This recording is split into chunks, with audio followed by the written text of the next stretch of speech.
Madame Gigaille, qu'elle n'est pas là, mais que je remercie beaucoup d'accepter de mettre en place cet espace d'inventivité, de créativité concernant la recherche. Je pense que c'est vraiment quelque chose qui est intéressant pour nous en tant que cliniciens et qui nous permet un peu de prendre du recul, parce que je pense que le recul est important.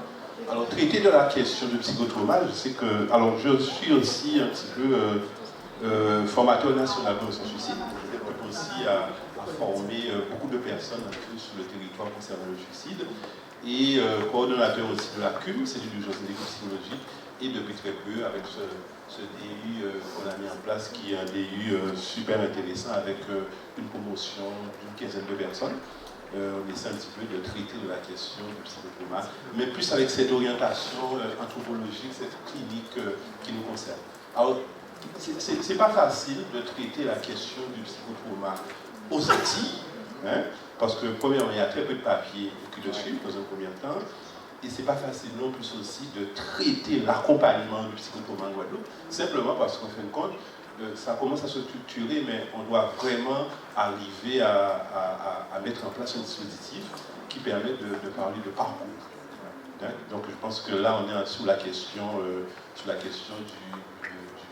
la réflexion, plus de la réflexion aussi de l'écriture d'un projet qui pourrait s'appeler CRP, Centre Régional de Psychotrauma, sur lequel on pourrait travailler sur ces questions. Alors, diapo suivante. Alors, c'est vrai que je pense que Jacqueline Deloumois parle un petit peu de ça. Alors, est-ce que tu me permets de transformer un petit peu ton titre là, de retirer la notion de spécificité, parce que pour moi, ça ne correspond pas à grand-chose.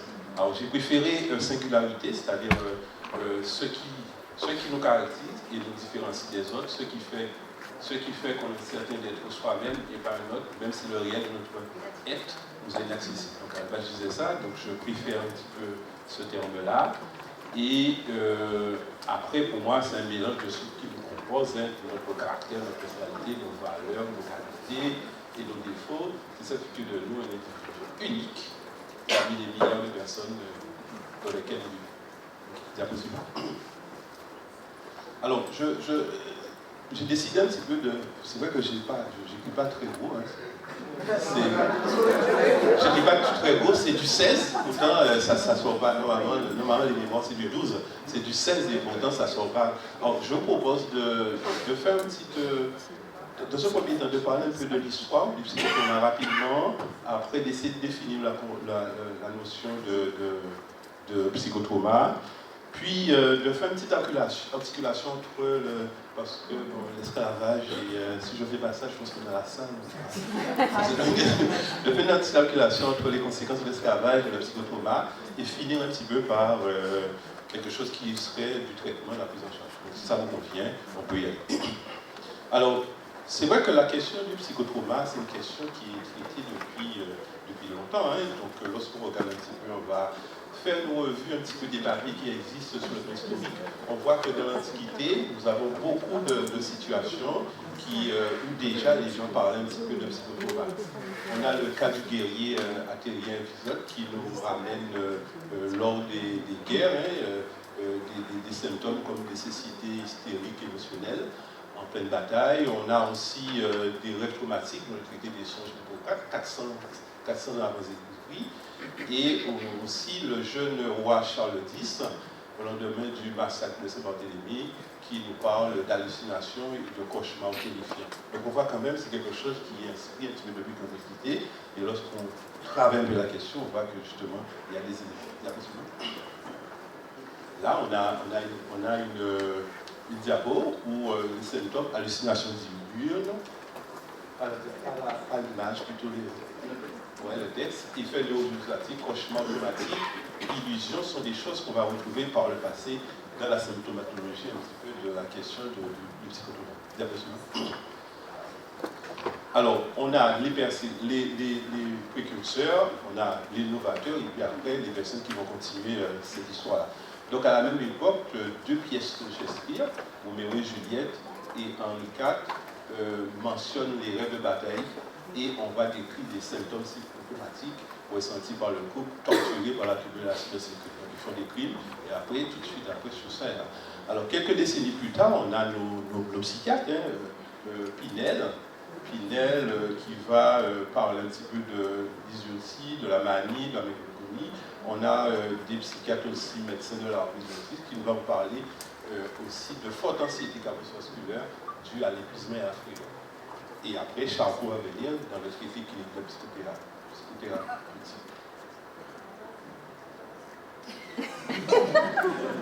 Donc, c'est l'attention risquée pour la circonstance. C'est la suivante. Donc, après la mort de Charcot, alors il y a une véritable question autour de ça, et la neurosomatique va prendre toute son ampleur. C'est-à-dire, en fin de compte, ça va être renforcé en particulier par les éléments cliniques rapportés par Kaplan et d'autres psychiatres qui ont travaillé sur cette question-là. 1889, on a une étape qui sera une étape pivot avec Pierre Janet et qui va, dans sa thèse, nous parler, puisque lui, il va faire des études sur les cas d'hystérie, 20 cas d'hystérie, et qui va montrer que sous hypnose, ces personnes-là sont en mesure de découvrir des origines traumatiques, oublier de la conscience et induire la cessation des symptômes. Donc on est vraiment dans la question du psychotrauma. Après, Janet va continuer avec la dissociation de la conscience, diapo suivante. Et Freud va arriver lors d'une petite visite à Paris, au Congrès. Il va trouver que les propos de Janet sont assez intéressants sur le plan du développement de la théorie, et avec Breuer, il va rajouter à la dissociation quelque chose qui est de réminiscence, donc le mot de réminiscence. Donc il va promouvoir à partir de ce moment-là des thérapies qui permettent l'hypnose, qui permettent aux personnes d'aller mieux. Alors l'innovateur, donc la psychiatrie de guerre prend le relais, donc il y a toutes les guerres de Breuer, la guerre russo-japonaise, où on va travailler un petit peu avec la création du thème de névrose de guerre, et où, à partir des années 70, en Europe et aux États-Unis, une nouvelle forme de guerre va arriver à travers le terrorisme, guerre en temps de paix par la population civile. Donc on aura les prises d'otages. À partir de ça, on va décrire un petit peu le syndrome Stockholm, qui est ce syndrome paradoxal d'attachement affectif à l'autre. On va avoir une relation particulière avec l'agresseur, sauf que dans la normale des choses, on sera assez loin dans une conflit normale. Après, bon, on a toutes les choses qu'on peut lire aussi autour post-Vietnam du syndrome, donc 74-75, et Kwok aussi, qui est le général Kwok, qui est quand même un des patrons de la question du psychotrauma en Guadeloupe. En France, hein, bon, la France et la Guadeloupe. Et qui est un des patrons un petit peu de cette question-là, va écrire une série d'articles sur lesquels nous allons nous appuyer pour essayer de travailler ces questions. Alors, le traumatisme.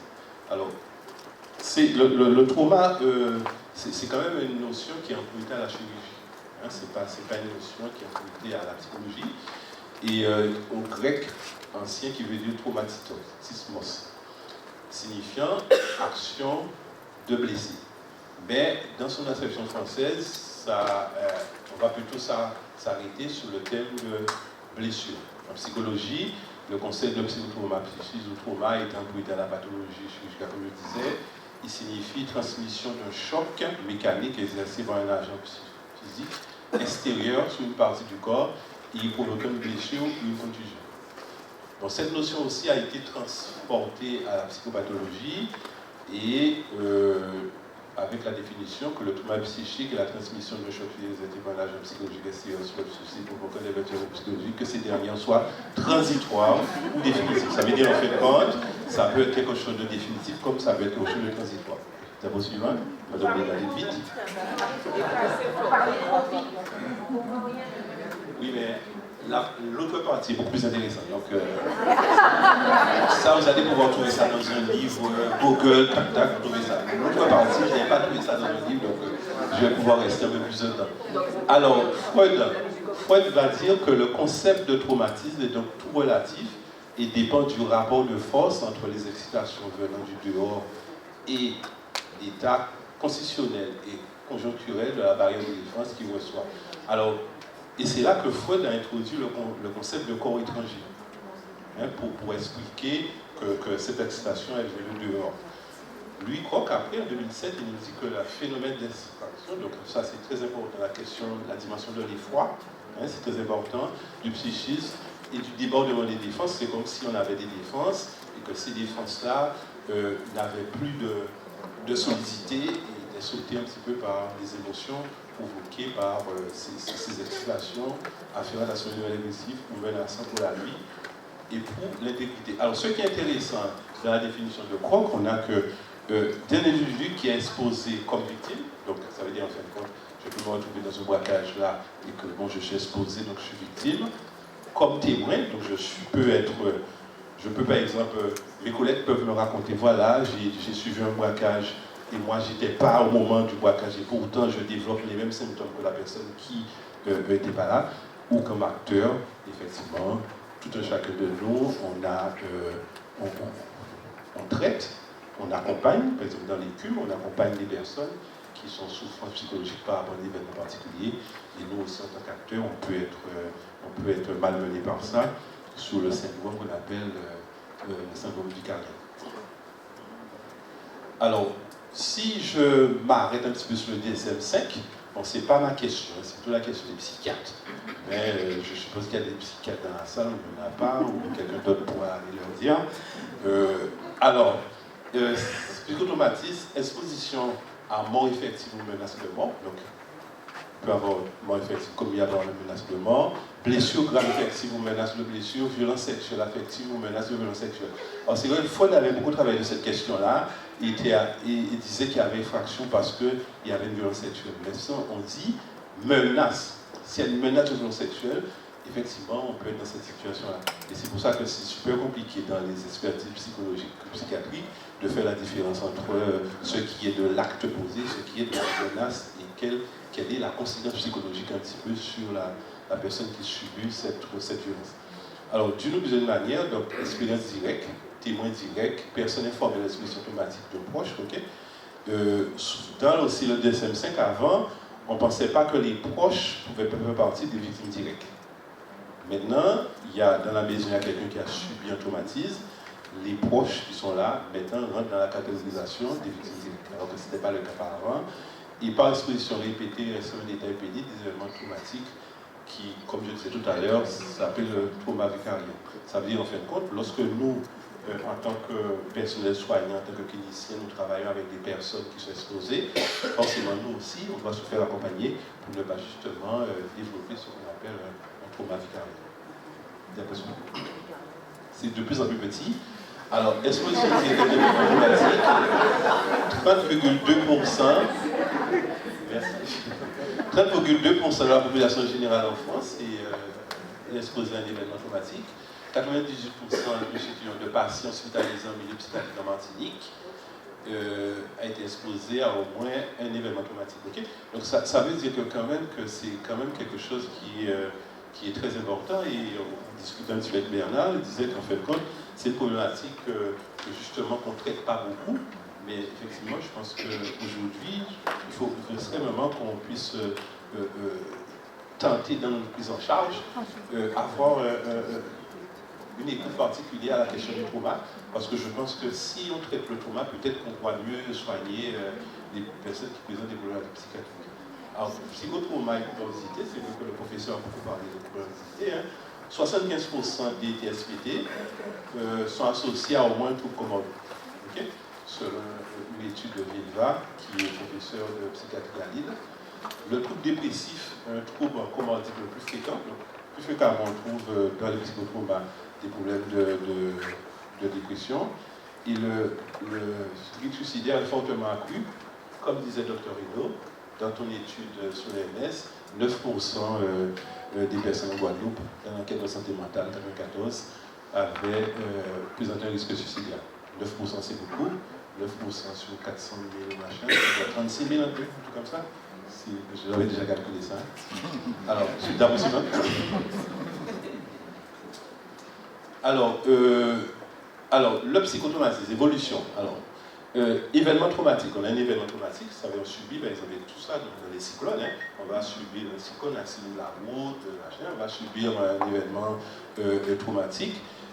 On aura des troubles immédiats, donc souvenant inférieur à 2 jours, donc on va avoir des troubles immédiats, des stupeurs dissociatives, des réactions aiguës face à un facteur de stress. Vous savez, facteur de stress, réaction du corps. Après, évolution inférieure à 1 mois, on aura des troubles post-traumatiques avec des troubles de stress aigus, ou des troubles d'adaptation. Et un peu plus loin, après 1 mois, on aura des troubles post-médiaconiques avec les TSPT et les TSPT complexes. On va y revenir. C'est possible. Alors, 2 types de psychotraumatisme. Donc, on a le psychotraumatisme de type 1. Voilà, je suis une personne socialement adaptée, je n'ai pas de problème psychologique, je travaille, j'ai une famille, je suis comme une personne lambda. Je sors de Bouillante, je viens ici au congrès, je fais un accident de la route au Mamel, et subitement je ne peux plus conduire ma voiture, donc je ne viens plus ici ce matin, vous ne me voyez pas. Et quelques temps après, je suis incapable de prendre ma voiture. D'accord? Je suis incapable. Donc là, on est dans quelque chose de type 1. Le type 2, c'est pareil, la même situation, sauf que dans ma vie, j'ai vécu à l'enfance, à l'adolescence, j'ai vécu des choses très compliquées, très difficiles qui m'ont fragilisé. Et finalement, j'ai cette espèce d'accident, de catastrophe qui m'arrive. Et puis là, je ne peux plus, hein, je consulte. Et je suis dans quelque chose de type 2 ou 3, qu'on appelle les traumas complexes. Okay? Donc, trauma, c'est dans l'environnement, dans l'enfance et tout ça. Je n'ai pas d'éléments, de facteurs de risque particuliers. Trauma complexe, j'ai une répétition des facteurs de risque. Donc, forcément, après, lorsque je subis un acte, une catastrophe, c'est beaucoup plus compliqué. Et c'est beaucoup plus compliqué aussi à soigner. Alors là, j'ai mis toute la catégorisation de ça. Bon, je pense que je n'ai pas besoin pour gagner un petit peu de temps, donc je n'ai pas besoin de tout ça. On va venir aussi à une question qui nous intéresse beaucoup, c'est traumatisme historique, colonisation, esclavage et trauma. Alors, on peut distinguer 3 grandes caractéristiques de l'histoire française. D'accord? On a 1860-1848, première étape, période de colonisation européenne, du génocide des peuples autochtones, de la déportation et de l'esclavage des Noirs. Donc, je ne vais pas vous renvoyer un petit peu au code noir qui dit que l'esclave c'est un meuble. C'est un objet, je ne vais pas rentrer un petit peu dans ça, on n'a pas le temps. 1848-1946, période des abolitions, la colonisation française du XXe siècle. Et la 3e étape, 1946 à nos jours, période contemporaine du déclin de l'économie des plantations, de l'assimilation du système français, de la reconnaissance de la traite régulière et l'esclavage comme crime contre l'humanité en 2001. Alors, de fait, même si, nous en tant que cliniciens, même si les travaux d'observation clinique de recherche restent moins nombreux, ça c'est important, et je crois que la journée d'aujourd'hui a pour objectif de justement essayer de, comme disait ma maîtresse, de structurer les choses avant de pouvoir écrire. Je pense que c'est important. Dans les sociétés ici de violence sur la colonisation et l'esclavage, les questions traumatiques sont constituées des identités. Et ça, il faut qu'on ait ça dans notre tête. Ça veut dire en fin de compte, à partir de ce moment-là, on ne peut plus traiter le psychotrauma ici chez nous comme si on traite le psychotrauma dans l'Hexagone. On doit apprendre à appuyer un petit peu sur des choses comme ça. Alors, il y a des auteurs, Boisson Troubeau, hein, qui dans son livre un petit peu nous dit il s'agit d'événements définis comme des traumatismes de masse tels que le colonialisme, l'esclavage, la guerre génocidique. Cette approche permet de noter que l'épigénome peut, en cas de traumatisme historique, permettre le développement des troubles de santé physique. Alors là, je me pose la question un petit peu, est-ce que justement chez nous, on n'a pas un questionnement à faire entre troubles somatiques, troubles physiques et psychotrauma, beaucoup plus que dans l'Hexagone. Donc on a aussi des troubles de santé physique, mentaux, et qui peuvent changer génétiquement des individus qui ont vécu dans ces événements traumatiques, mais aussi à leur descendants. Alors un peu plus loin, Charles Nicolas, monsieur Charles Nicolas, qui est martiniquais, qui était justement un petit peu le PUPH avant professeur JL, nous dit que le traumatisme transgénérationnel traverse plusieurs générations. Il s'exprime sur 2, 3, 4 générations, sachant qu'une génération de 50 ans, donc ça fait 150 ans après. Traumatisme comme esclavage est largement sous-estimé, banalisé. plusieurs facteurs, plusieurs impacts importants, le racisme, l'intégration de l'infériorité, infériorité ancrée dans l'esprit, dans nos esprits, éducation de l'enfant, état d'esprit des descendants des anciens colons. Alors pour lui, parmi les symptômes où il y a l'esclavage par les psychiatres, lui parle d'hypersensibilité lorsque certains identifient ça comme de la paranoïa, de la dépression et des addictions. Donc après, on ne dit pas qu'il est d'accord, on ne dit pas qu'on est d'accord avec lui, mais je pense qu'il faudrait qu'il y ait des recherches, des travaux, des papiers sur ça pour essayer de... Mais quand même, c'est une piste de recherche super intéressante. Monsieur Théophane.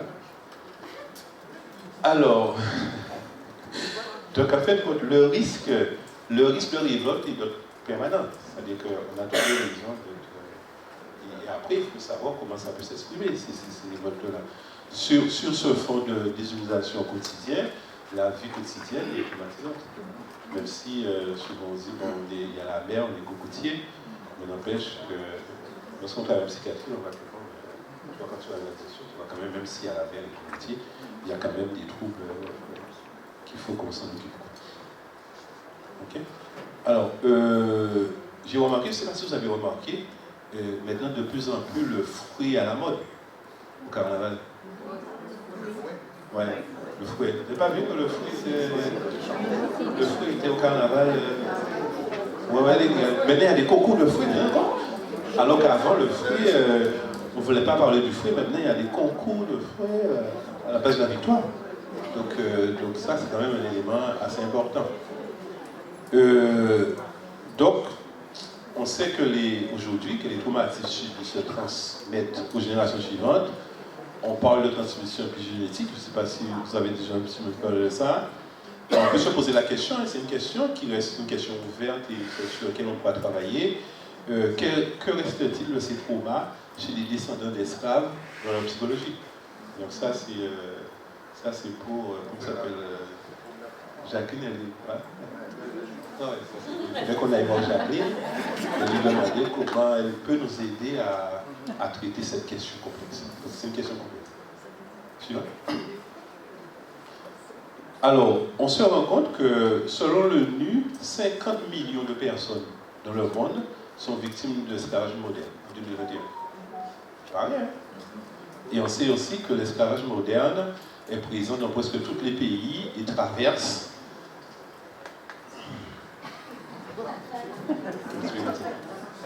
les frontières. Non, de l'autre côté. Il traverse les frontières éthiques, culturelles et religieuses. Donc ça, c'est quand même plus de la moitié, 50% de tous les cas de travaux forcés et un quart de tous les mariages forcés se trouvent dans les pays aux revenus moyens supérieurs ou hors de l'industrie. Donc quand même 50... en 2021, quand même 50 millions de personnes, c'est quand même beaucoup de personnes. Diapositive. Alors, deux modes de transmission possibles, ça vous le savez, c'est la transmission intergénérationnelle, d'accord, qui se limite à une génération, donc influence manifeste de récits familiaux, de comportements parentaux, de modèles d'attachement, et la transmission transgénérationnelle qui va passer à travers de plusieurs générations avec des symptômes et comportements hérités de manière inconsciente sur plusieurs générations. Alors pour ce type de traumatisme, les psychothérapies dans une approche familiale systémique ou familiale psychanalytique sont favorables à la limitation de leur transmission. La possible? La perspective. Alors, traumatismes familiaux, alors il y a Hélène de Lucie qui a un petit peu, pas mal écrit un petit peu sur ces questions-là. Il dit que les traumatismes familiaux, c'est un événement adverse qui touche plusieurs personnes du même groupe, qui va perturber les liens de la famille, qui va perturber les places de la question d'identité, la question d'appartenance, qui va modifier ces groupes et qui va aussi modifier les émotions. Et ça, c'est très important. Elle fait la différence entre trauma familial et trauma transgénérationnel, qui va concerner générationnel des événements qui se sont produits avant la naissance de la personne qui porte des séquelles. Alors, beaucoup de questions nous sont posées, mais comment justement, on n'était pas là, et que justement, on peut porter en nous des traumatismes de la génération passée. Donc, y a des musulmans qui, et lorsqu'on discute de la question de l'esclavage et tout ça, je me dis, mais vous n'étiez pas là, hein. Donc, quand on parle de ça, mais c'est fini, on peut mettre ça de côté. Donc, en termes de psychisme et de psychologie, on a mis de côté. Okay? Traumatisme familial, quand on prend un événement, plusieurs membres de la famille. Là. Alors, un exemple, une personne a eu un accident, les autres membres de la famille qui n'ont pas vécu cet événement directement ont des séquelles post-traumatiques en lien avec cet événement. Donc, c'est extraordinaire ça quand même. Et là, c'est la transmission sur le plan psychique. Alors, continue pour dire que lorsqu'un événement traumatique se produit, les traumatismes familiaux, donc les événements traumatiques majeurs qui ont touché plus d'un membre de la famille, qui ne sont pas digérés, peuvent laisser des traces sur les générations à venir. Ça veut dire que, quelle que soit la situation, le traumatisme sortira toujours. Et la question justement de l'esclavage, et Édouard Glissant parlait de ça, dans Poétique sur la... Là, il disait que finalement, la question de l'esclavage, c'est quand même la question de l'oubli. Donc la question du refoulement. La question du refoulement. Et ça, c'est important qu'on puisse... Diapositive. Alors, transgénérationnel. Ce sont les blessures psychiques qui répondent à tous les critères d'un stress post-traumatique. Transgénérationnel. Alors, particularité portée par les personnes qui n'ont pas elles-mêmes vécu l'événement ayant causé le traumatisme. Il s'agit d'une traumatisation transmise, comme je disais tout à l'heure, et les personnes ayant vécu le traumatisme en question sont bien sûr traumatisées et n'ont pas réussi à s'en affranchir. Les événements traumatiques reprennent sur plusieurs décennies. Question suivante. Non, tu as sauté le diable, merci. Alors, différence entre transmission internationale et transmission générale. Alors, transgénérationnelles sont transmis par des objets non élaborés, donc des vécus, des traumatismes qui restent enquistés, héritage de l'ascendant vers le descendant, et se réalisent de manière inconsciente et complexe. Concernant l'intergénérationnelle, donc ces transmissions symboliques et culturelles, mythes familiaux, l'histoire de la famille, et ça va dans le descendant, ça va de l'ascendant vers le descendant, comme du descendant vers l'ascendant, et c'est porté par des mécanismes conscients. Quels peuvent être les symptômes? Et puis, je pense qu'on aura presque fini. Alors, quelques auteurs un petit peu, je me suis appuyé. Alors, les effets sont des lanternes, donc ça, on a déjà vu ça. Et selon Hummel et Michael, des meurtres et des suicides sont des indicateurs de transmission de traumatisme transgénérationnel. Des lucides, nous aussi, nous parlons de tentatives de meurtre, des tentatives de suicide, des violences domestiques, familiales, conjugales, de la psychose, de l'inceste. Diapo suivante. Autres symptômes qui apparaissent aussi, ce sont des somatisations. Donc, des somatisations, c'est quand l'expression psychologique s'inscrit dans le corps sur une problématique. Là, souvent, on parle beaucoup de mal de dos et tout ça. On parle de doliprane, mais ça ne soigne pas les somatisations, les doliprane. Ce sont des émotions débordantes, ce sont des flashbacks et des perceptions ressenties. D'autres symptômes, les secrets de famille aussi. Donc, on sait que chez nous, il ne faut pas parler des secrets de famille, il faut garder ça au chaud parce que ça peut créer la désorganisation familiale, alors que ça crée la désorganisation familiale sur le plan psychologique. Ça, c'est certain. Les défauts d'attachement entre parents et enfants, alors qu'à proximité, les grands-parents sont un petit peu avec les enfants. Des problèmes de négligence parentale, maltraitance. Dans la question, par exemple, chez nous, sur l'adolescence suicidant, on va beaucoup trouver ces éléments-là de maltraitance différents autres traitements, par exemple, de mentalité, donc qui sont des signes qui sont un peu plus discrets, qu'on n'arrive pas trop à... Il faut bien regarder sur le clinique, et les phobies d'impulsion. Peur de faire mal à l'autre, alors qu'il n'y a aucun fait avéré. Et puis, tout ce que, comme le professeur disait, tout ce qui concerne les flashbacks ou intuition, perception. Autres symptômes, des enfants ressentis comme dangereux par des ascendants. On a aussi des root spots avec hyperactivation dans les relations familiales, trop d'émotions, des conflits qui ne s'apaisent pas. On peut avoir aussi des cool spots avec des hypoactivations de relation familiale, pas d'émotion, absence de d'empathie, de rupture, pas de récit, pas de secret, règle familiale, on ne pose pas de questions, tout doit rester dans la boîte, dans la famille, on n'en parle pas. Et lorsqu'il y a présence sur la partie de la personnalité qui peut aussi imiter l'agresseur, donc c'est ce que Germaine Guess a fait, l'identification à l'agresseur. Alors, quand l'épigénétique a démontré qu'il y avait une transmission transgénérationnelle du traumatisme psychologique, quand on a démontré qu'il y avait sur l'ADN une modification chimique en relation directe avec le traumatisme psychologique, je me suis dit qu'il y a une transmission transgénérationnelle du traumatisme psychologique de l'esclavage. Affirme le rédacteur en chef au Canada de la revue scientifique canadienne de psychologie. Continuez. Alors, épigénétique et psychopathologie, bon, je pense qu'on a déjà un petit peu à travers les choses qui fait ça. Alors, les résultats les plus parlants concernant principalement cette histoire-là, c'est le stress précoce et le syndrome de stress post-traumatique, écrit Monfavé et Foster. On continue. Alors, nous savons qu'aujourd'hui, que les traumatismes subis se transmettent de génération suivante. On parle même d'internationalité. Donc, là, la question que j'avais posée, après une longue période de refoulement et de déni, on parle en fait davantage de l'esclavage.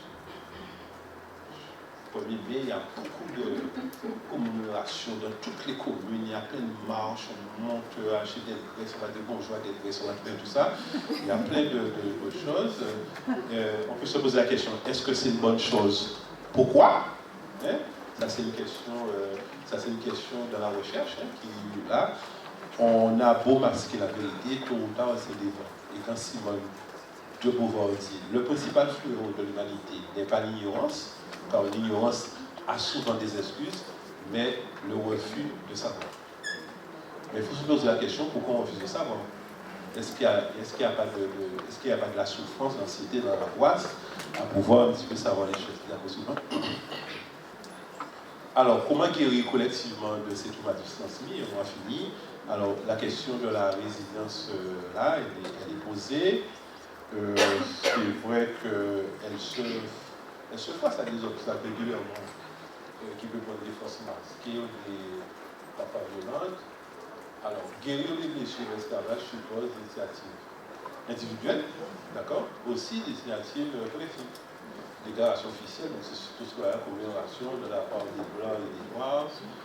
Cela suppose également la connaissance du phénomène, donc ça renvoie à la question, comme tu disais, de la recherche, ses fondements, ses mécanismes. On peut remarquer aussi que dans le travail avec le génogramme, avec le héros mythique, on peut se référer à des célébrités guadeloupéennes ou internationales. Donc j'ai pris un petit truc là que Sylvain Julin avait mis dans un PowerPoint. Ces portraits de femmes et d'hommes sont le fruit de mes lectures et de mes entretiens avec des spécialistes et des historiens.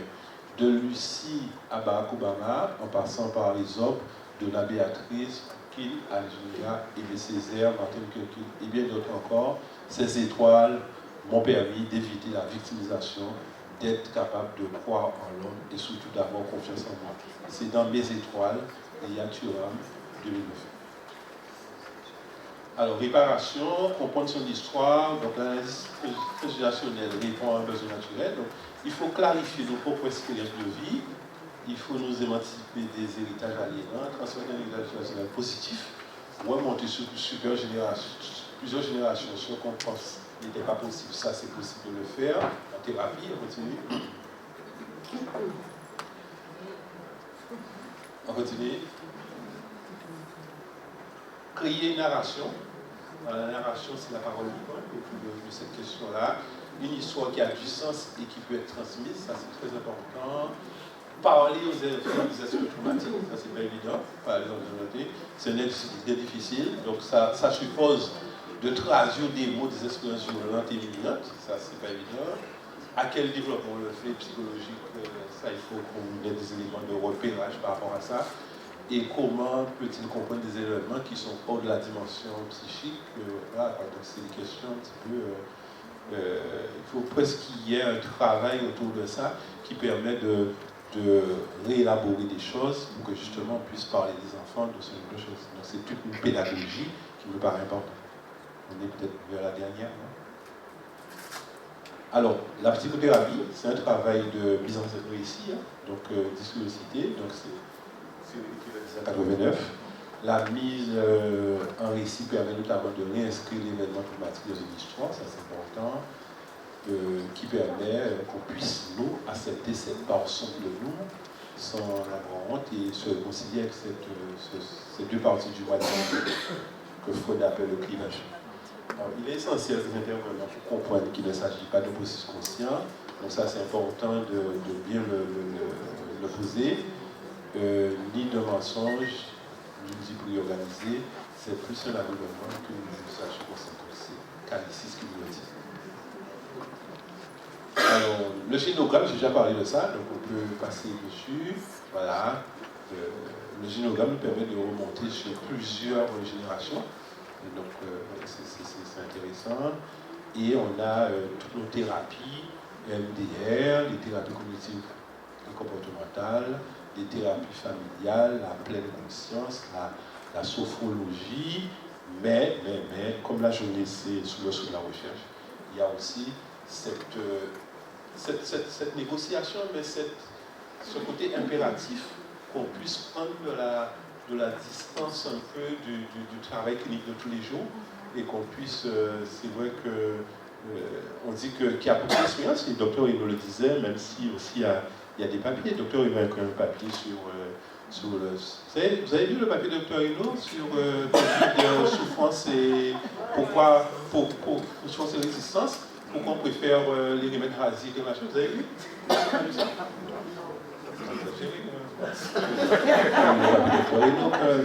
C'est sorti dans Peps Psy. Co-signé par le docteur Raccord.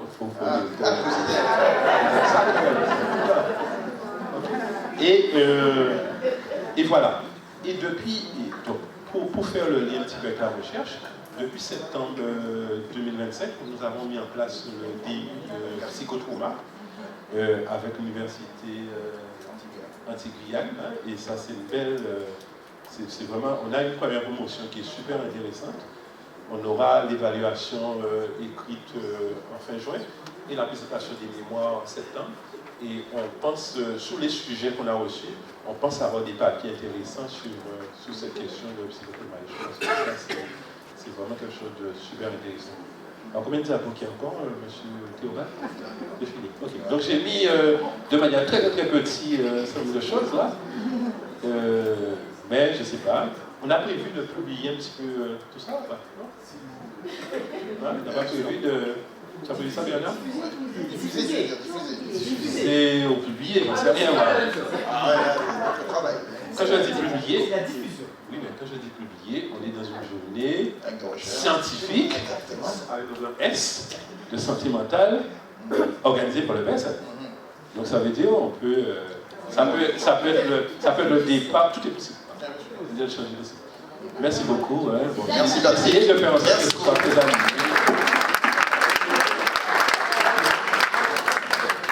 Comme le temps est très avancé, peut-être une remarque, une intervention, une question peut-être. On veut compléter les singularités. C'est un DU qui vaut le coup d'être, peut-être, vous en parlez de diffusion, de marquer encore plus l'ancrage sur...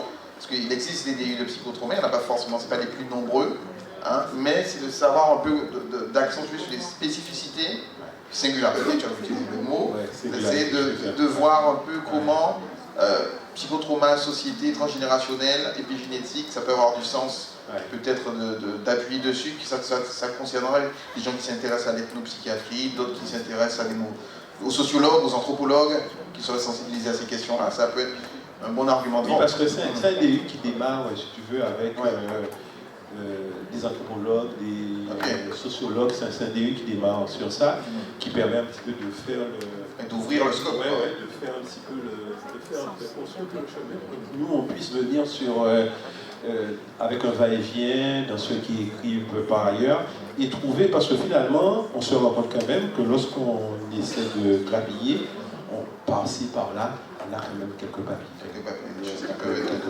On a quand même quelques papiers. D'accord.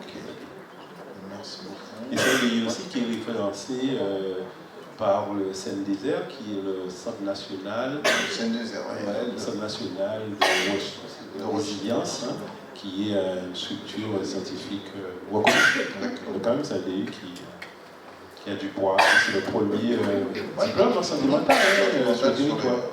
Alors il y a le DU d'addictologie, mais bon, je ne sais pas. C'est pas... C'est pas le premier, de santé mentale. C'est pas porté par le PSL, le psychotoba. Mais comme si, puisqu'en fin de compte, les formateurs sont des formateurs de l'EPSL. Ah ben voilà. Les enseignants sont majoritairement des enseignants de l'EPSL. Oui. Oh là là, quelle que soit la personne qui porte, pour la Guadeloupe. Bon ben voilà. Le militant a parlé. Merci à tous.